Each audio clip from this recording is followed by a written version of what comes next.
بسم الله الرحمن الرحيم اقرأ باسم ربك الذي خلق وقال النبي صلى الله عليه وسلم المسلم من سلم المسلمون من لسانه ويده.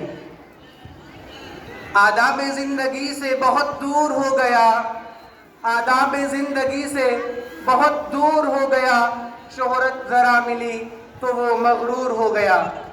احباب ذی قدر، ایک کامیاب زندگی گزارنا یقیناً ہر انسان کا حق ہے، مگر یہ حق اسی وقت ادا ہو سکتا ہے جبکہ انسان آداب زندگی کے رموز و اوقاف، اس کے نشیب و فراز سے پوری طرح واقف ہو.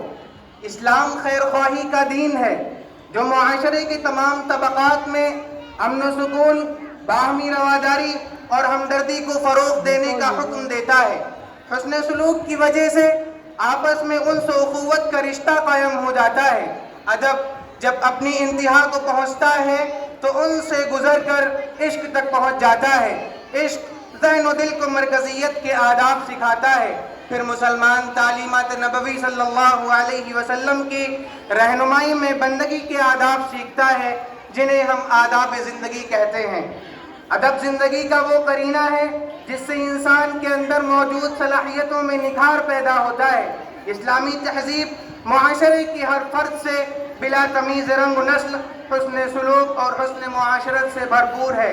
اسلام نے محاسن اور اس کی اعلیٰ ترین خوبیوں میں سے سماجی و معاشرتی آداب اور احکام بھی واضح کیے ہیں جس کی وجہ سے ہر چھوٹے بڑے کے حقوق محفوظ، ان کی حرمت، تقدس اور شخصیت کا احترام فرض ہے. ہر شخص اپنے دائرے عمل میں آزاد اور مطمئن ہے. شخصیت انسان کی پہچان ہوتی ہے. انسان جیسے اوصاف اپنے اندر پیدا کر لے وہی اس کی شخصیت ہے.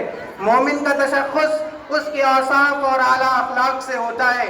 حضور صلی اللہ علیہ وسلم کی ساری زندگی اخلاق حسنہ سے بھرپور تھی. قرآن کریم نے خود گواہی دی، بلا شبہ آپ صلی اللہ علیہ وسلم اخلاق کے مرتبے پر فائز ہیں.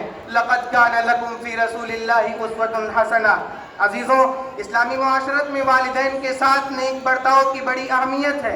حتیٰ کہ باری تعالیٰ جو کائنات کا خالق و مالک ہے، اس کے حقوق کے بعد اگر کسی کا حق اور درجہ بنتا ہے وہ والدین کا ہے. اور کیوں نہ بنے جبکہ وہ ہمارے دنیا میں آنے کے ظاہری اسباب ہیں. اسی لیے والدین کی عظمت و اہمیت کو بیان کرنے کے لیے ایک طرف قرآن مجید میں ارشاد ہے کہ ہم نے انسان کو والدین کے ساتھ حسن سلوک کی تاکید فرمائی.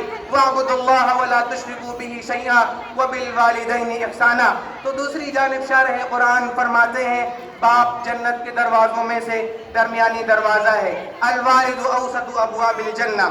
محترم سامعین، جس قوم کے لوگوں میں جس قدر معاشرتی آداب موجود ہوتے ہیں وہ قوم اسی قدر مہذب اور ترقی یافتہ خیال کی جاتی ہے. لہٰذا ایک مسلمان کے ایمان کا تقاضا ہے تو ان تمام معاہدوں کا پاس رکھے جو اس نے معاشرے میں کسی بھی حیثیت سے کیوں ہوں. ٹریفک کے قوانین، پارکنگ، امن و امان سے متعلق قوانین یا دیگر امور زندگی وغیرہ. دین اسلام کی تعلیمات انتہائی اعلیٰ اور ممتاز ہیں. ادب و آداب اور اخلاق کسی بھی قوم کا در امتیاز ہے.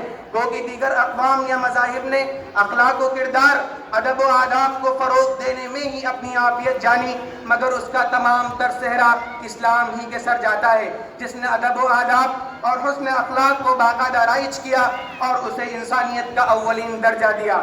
سامعین بزم، زندگی سے بھرپور فائدہ اٹھانا، خاطر خواہ لطف اندوز ہونا اور فی الواقع کامیاب زندگی گزارنا یقیناً ہمارا حق ہے. لیکن یہ اسی وقت ہی ممکن ہو سکتا ہے جب ہم آداب زندگی سے نہ صرف واقف ہوں بلکہ عملاً ان سے اپنی زندگی کو آراستہ و شائستہ کرنے میں فہم و سرگرم ہوں. مختصراً یہ کہ اگر ہم نے آداب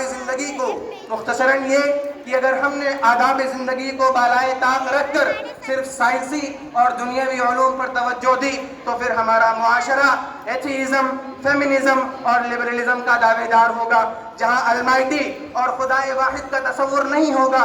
لہٰذا ہم پر ضروری ہی نہیں بلکہ فرض عین ہے کہ ہم خود کو اور اس نسل نو کو جدید علوم کے ساتھ ساتھ علوم دینیہ سے آراستہ